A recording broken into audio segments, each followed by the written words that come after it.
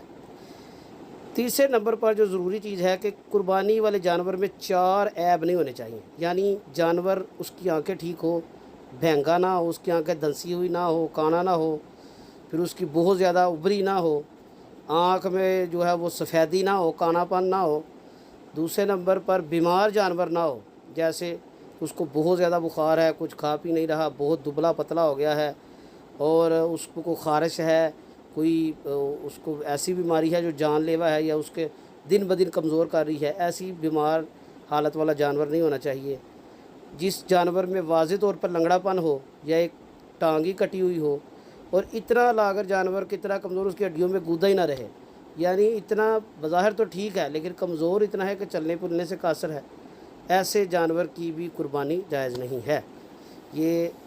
موطا میں امام مالک نے براء بن عازب رضی اللہ تعالیٰ عنہ سے حدیث روایت کی ہے صحیح سند کے ساتھ، اور سنن میں براء بن عازب رضی اللہ تعالیٰ عنہ سے بھی ایک روایت مروی ہے جس میں یہ 4 نشانیاں بیان کی گئی ہیں۔ البانی ناصر البانی رحمۃ اللہ علیہ نے ارواء الغلیل 1148 نمبر میں اس حدیث کو صحیح کہا ہے۔ اب ان 4 عیوب کے ساتھ 6 اور عیب بھی بیان کیے گئے ہیں ان سے ملتے جلتے، یعنی نبینا جانور جو اندھا ہے، وہ جانور جس میں اتنی طاقت اپنی طاقت سے زیادہ چل لیا ہے، اور جب تک وہ صحیح نہیں ہوتا وہ اتنا آپ پھڑا ہو گیا ہے، جیسے کچھ لوگ جانور کو صحت مند کھانے کے لیے کوئی ایسی چیز کھلاتے ہیں، اس کا پیٹ بہت زیادہ پھول جاتا ہے، نہ وہ پانی پی سکتا ہے، نہ بیٹھ سکتا ہے، نہ کھا سکتا ہے، جب تک وہ ٹھیک نہیں ہوتا اس کی قربانی درست نہیں ہے۔ اسی طرح ایسا زخم جو جانور کی موت کا سبب بن جائے، یا اس کو بیمار یا بہت لاغر کرنے کا سبب ہو، اور ایسا جانور جو دائمی بیمار ہے، کوئی ایسی بیماری لگی ہے، کوئی منہ کھر ایک بیماری آتی ہے، جانور کا منہ اور کھر انفیکٹڈ ہو جاتے ہیں، اس میں انفیکشن آ جاتی ہے، کیڑے پڑ جاتے ہیں یا بیمار ہو جاتا ہے، دوسرے جانوروں کو بھی بیماری کا سبب ہے، اس سے اس کا گوشت، اس کا جسم بھی خراب ہو رہا ہے، اگلی یا پچھلی کسی ایک ٹانگ کا کاٹا ہوا ہونا، یہ بھی عیب جو ہیں اس میں شامل ہے۔ چوتھی شرط جو ہے قربانی کے حوالے سے بڑی ضروری ہے کہ جس جانور کی قربانی کی جائے وہ آپ کی ملکیت میں ہونا چاہیے، یعنی کوئی چوری شدہ، غصب شدہ، چھینا ہوا، کچھ لوگ کرتے ہیں جی وہ قربانی کا جانور چوری کر کے جی ہم نے قربانی کر لی، یہ شریعت میں جائز نہیں ہے۔ جو آپ کی ملکیت میں ہے وہ جانور ذبح کرنا ہے، کسی نے آپ کے پاس امانتاً رکھوایا ہے، یا آپ کسی کے جانور کی دیکھ بھال کر رہے ہیں، وہ اس کی قربانی کا تو ہو سکتا ہے، آپ کی قربانی نہیں ہوگی۔ اور اگر کسی یتیم مسکین کا جانور آپ کے قبضہ میں ہے، جس کو آپ پال رہے ہیں، جو آپ کے ڈیرے پر ہے، گھر پر ہے، امانت کے طور پر، وہ نہیں سنبھال سکتا، آپ کو اس نے دیا ہے، تو وہ بھی آپ کی قربانی میں نہیں آئے گا، وہ اس چیز کا مالک، جو اس کا مالک ہوگا اسی کی قربانی میں آئے گا۔ 5ویں شرط، جانور کا کسی دوسرے کے ساتھ تعلق نہ ہو، یعنی رہن میں رکھا ہوا جانور نہیں ہے، کسی شخص کا جانور ہے، اس نے آپ کو دیا کہ جناب یہ میرے پاس رکھ لیں، جانور مجھے کچھ پیسے دے دے تو میں آپ کو دے کر واپس لے لوں گا، یہ جانور کی بھی قربانی آپ کی جائز نہیں ہے۔ اور 6ٹھی اور آخری جو شرط ہے وہ قربانی 10 ذی الحج سے لے کے 13 ذی الحج کی عصر تک یا مغرب سے پہلے پہلے تک ہے، ان دنوں کے اندر قربانی کرنا ضروری ہے۔ اور امام بخاری رحمۃ اللہ علیہ نے براء بن عازب رضی اللہ تعالیٰ عنہ سے حدیث بیان کی ہے، رسول اللہ صلی اللہ علیہ وسلم نے فرمایا جس شخص نے عید کی نماز سے قبل جانور ذبح کیا وہ صرف گوشت ہے، وہ اپنے اہل عیال کو پیش کر رہا ہے، اس کی قربانی سے کوئی تعلق نہیں۔ جندب بن سفیان بجلی رضی اللہ عنہ بیان کرتے ہیں رسول اللہ صلی اللہ علیہ وسلم نے فرمایا جس نے عید سے قبل ذبح کر لیا اس کے بدلے وہ دوسرا جانور ذبح کرے۔ اور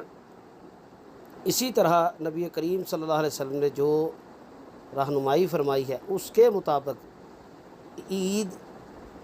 کی نماز، عید الاضحیٰ کے دن عید کی نماز ادا کرنے کے بعد جانور ذبح کیا جائے، اور یہ 10 ذی الحج سے لے کے ایام تشریق تک ہے، جو 11، 12 اور 13 ہیں، یعنی 4 دن قربانی کے ہیں۔ تو اللہ سے دعا ہے اللہ تعالی ہمیں سنت کے مطابق جانور خریدنے کی، قربانی جیسے عمل کو اللہ کی بارگاہ میں